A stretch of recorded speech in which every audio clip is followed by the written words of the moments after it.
Hello दोस्तों, पिछले part में हमने देखा था कि हाउचेन का पूरा ग्रुप फैंटेसी पैराडाइज में आ गया था ताकि वह डेमन एम्परर गॉड को गॉड हेड हासिल करने से रोक सके। मगर वहां आने के बाद उन्हें पता चलता है एयर डेमन सीनियर उन्हें एक डेमन समझकर उन पर फाइट कर रहा होता है और उन्हें अंदर जाने से रोकता है। इसके बाद उन दोनों के बीच में काफी शानदार फाइट होती है जहाँ हाउचेन का team finally air demon senior control कर ही लेता है। इसके बाद वो उन्हें बताता है कि अब उन्हें फैंटेसी पैराडाइज में जाना चाहिए क्योंकि वहीं पर वह सियाओल को बचा सकेंगे, क्योंकि सियाओल फैंटेसी पैराडाइज में फंसी हुई है जहां पर हम देखते हैं कि डेमन गॉड के जाल में सबसे पहले जाने वाली टीम फंस जाती है। अब इसलिए हम देखते हैं कि हाउचेन इसमें पूरी तरीके से रेडी होता है और कहने लगता है कि यहाँ पर अचानक से लाइटनिंग का एक बहुत बड़ा फील्ड आ गया है जिसमें कि स्पिरिचुअल पावर का कोई फ्लक्चुएशन नहीं है। जिसके बाद वहीं हम देखते हैं कि जीटी ज्ञान इसके बारे में समझ गया था और कहने लगता है कि यहाँ पर आने वाले जरूर ही कम से कम लेवल 9 के 5 स्टेज में होंगे। तभी अचानक से हम देखते हैं कि लाइटनिंग पावर एक्टिवेट होने लगती है। जिसके बाद वही हम देखते हैं कि वे भी इसके लिए पूरी तरीके से तैयार हो जाते हैं और अब इसलिए वे भी अपने पावर का यूज करके अपने आप को डिफेंस करने की कोशिश करते हैं। मगर इसके बाद भी लाइटनिंग पावर के सामने ज्यादा टाइम के लिए टिक नहीं पाते हैं और इसलिए वे इसमें इंजर्ड होने लगते हैं। इसके बाद वही हम देखते हैं कि आखिरकार वो इनके सामने आ गया था और कहने लगता है कि इसमें हैरानी की कोई बात नहीं है कि इसका कोई डिस्कस्टिंग बात है, क्योंकि असल में तो यह सब वही पुराने इडियट्स हैं। जिसके बाद वही हम देखते हैं कि सीडियन इस बात से पूरी तरीके से हैरान हो गया और कहने लगता है कि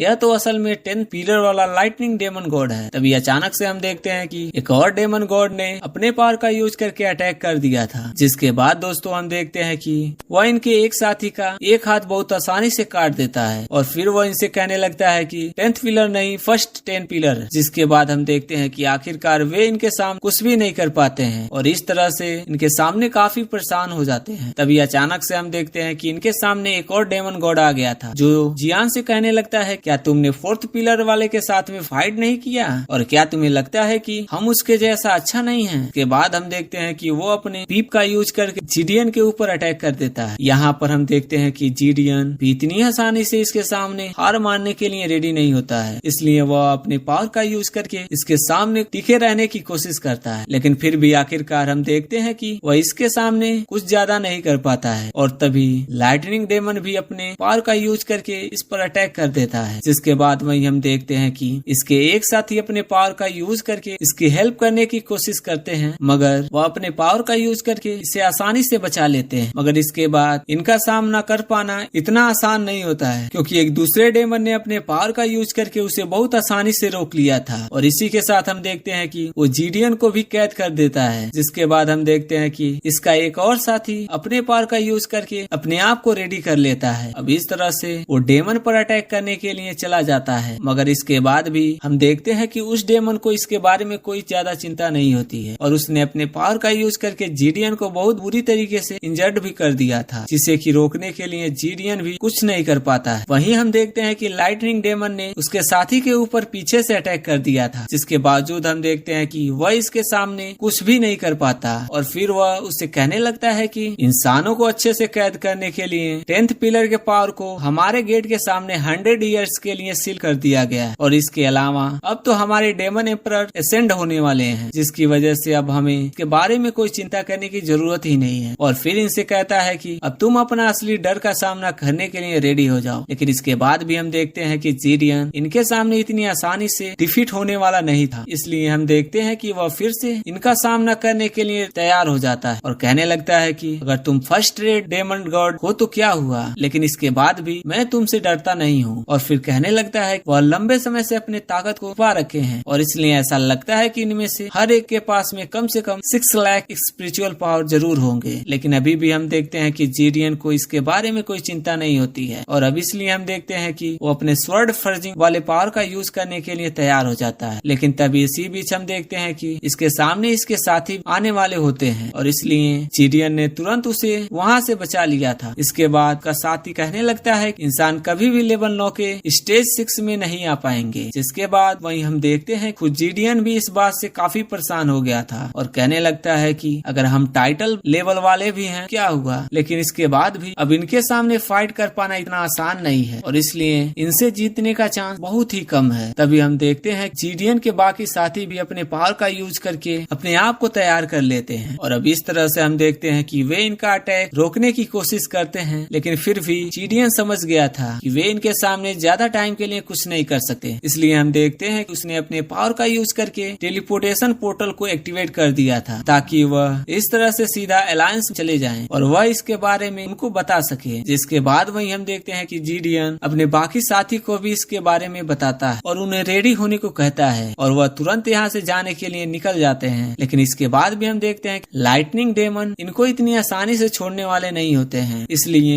हम देखते हैं कि वह फिर से इनको रोकने के लिए तैयार हो जाते हैं। और अब इसलिए हम देखते हैं कि वह अपने पावर का यूज करके कहने लगते हैं कि क्या तुम्हें लगता है कि तुम इतनी आसानी से यहाँ से चले जा पाओगे? अब इतनी बात कहने के बाद हम देखते हैं कि उसने अपने पावर का यूज करके अटैक कर दिया था और अब इस तरह से इनके टेलीपोर्टेशन वाले पोर्टल को डिस्ट्रॉय भी कर देते हैं। जिसके बाद हम देखते हैं कि वे अब इसके बारे में कुछ भी नहीं कर पाते हैं और अब इस तरह से इनके सामने बहुत बुरी तरीके से फंस जाते हैं। लेकिन तभी हम देखते हैं वह एक दूसरे डेमन को भी चांस देने के लिए रेडी हो गया था। इसलिए वह उसे कहता है कि अब अगली बारी तुम्हारी है और इसलिए तुम अपने पावर का यूज करके इनको क्रैश कर दो। जिसके बाद वही हम देखते हैं कि वह अपने पावर का यूज करने के लिए तैयार हो जाता है और कहने लगता है कि मैं तो अपने स्पेस पावर का यूज करके इनको बहुत आसानी से खत्म कर दूंगा। इसके बाद हम देखते हैं कि वह अपने स्पेस पावर का यूज करके इनको अपने अंदर खींचने लगता है और कहने लगता है कि अब यहाँ से कोई भी बच नहीं सकता। लेकिन अभी भी हम देखते हैं कि जीडियन इतनी आसानी से हार मानने वाला नहीं होता। इसलिए हम देखते हैं कि सबसे पहले वह अपने साथियों को बचाता है और अब इस तरह से वह अकेले उनको रोकने के लिए चला जाता है। इसी के साथ हम देखते हैं कि वह इनसे कहता है कि तुम मेरे बारे में कोई चिंता ना करो और तुम यहाँ से चुपचाप चले जाओ। फिर वो अपने साथियों से कहता है कि मैं इनके किलिंग फॉर्मेशन को तोड़ने के लिए जा रहा हूँ और इसलिए मैं चाहता हूँ तुम टेलीपोर्टेशन से सीधे यहाँ से चले जाओ। अब इतनी बात कहने के बाद हम देखते हैं कि वो अपने पूरे स्पिरिचुअल पावर का यूज करने के लिए तैयार हो जाता है और अब इस तरह से वो बर्निंग एस का सेक्रीफाइस वाले पावर का यूज करने के लिए तैयार हो जाता है, जिसमें हम देखते हैं कि आसमान से बहुत सारे स्वॉर्ड इनके तरफ आने लगते हैं। अब इस तरह से हम देखते हैं कि वह अपने पावर का यूज करके अटैक करने लगता है और अपने साथियों से कहता है कि तुम अलायंस में जाकर इस न्यूज के बारे में जरूर बता देना, नहीं तो फिर इसकी वजह से इंसानों को एक बहुत ही बड़ा तबाही का सामना करना पड़ेगा। लेकिन अभी भी हम देखते हैं कि डेमन उनको इतनी आसानी से छोड़ने वाले नहीं होते हैं। इसलिए ब्रिमेंट जीडियन से कहने लगता है तुमने तो अपने पूरे स्पिरिचुअल पावर को सेक्रीफाइस कर दिया, लेकिन क्या सच में तुम्हें लगता है कि तुम इस तरह से हमें रोक पाओगे? मगर इसके बाद भी हम देखते हैं कि जीडियन को इसके बारे में कोई चिंता नहीं होती है। जबकि वहीं हम देखते हैं कि एक साथी ने अपने पावर का यूज करके ट्रांसफॉर्मेशन पोर्टल को एक्टिवेट कर दिया और अब इस तरह से वे इसका यूज करके यहाँ से गायब होने के लिए रेडी हो जाते हैं। लेकिन तभी अचानक से हम देखते हैं वो डेमन अपने स्पेस पावर का यूज कर देता है, जिसके बाद हम देखते हैं कि वे अब इसके सामने कुछ भी नहीं कर पाते हैं और इस तरह से उसने इनको बहुत आसानी से कैद कर लिया था। इसके बाद हम देखते हैं कि उसने जीडियन का अटैक को भी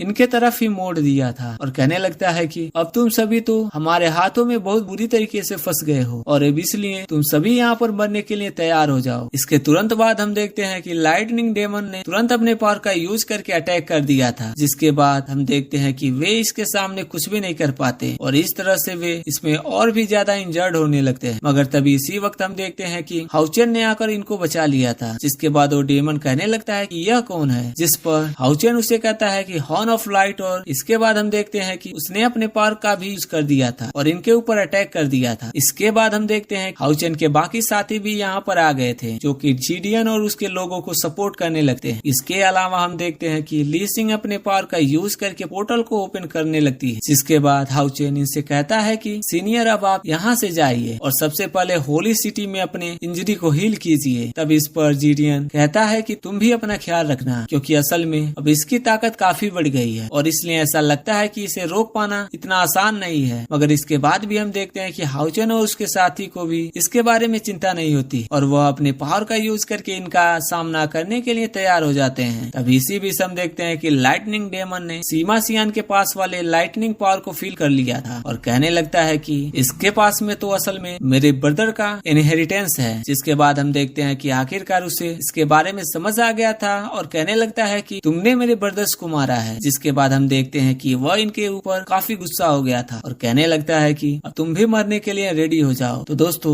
अगर आपको एक्सप्लेनेशन अच्छा लगा तो वीडियो को लाइक कर देना, चैनल को सब्सक्राइब कर देना। मिलते हैं अगले वीडियो में, तब तक के लिए keep watching, keep supporting. Thank you.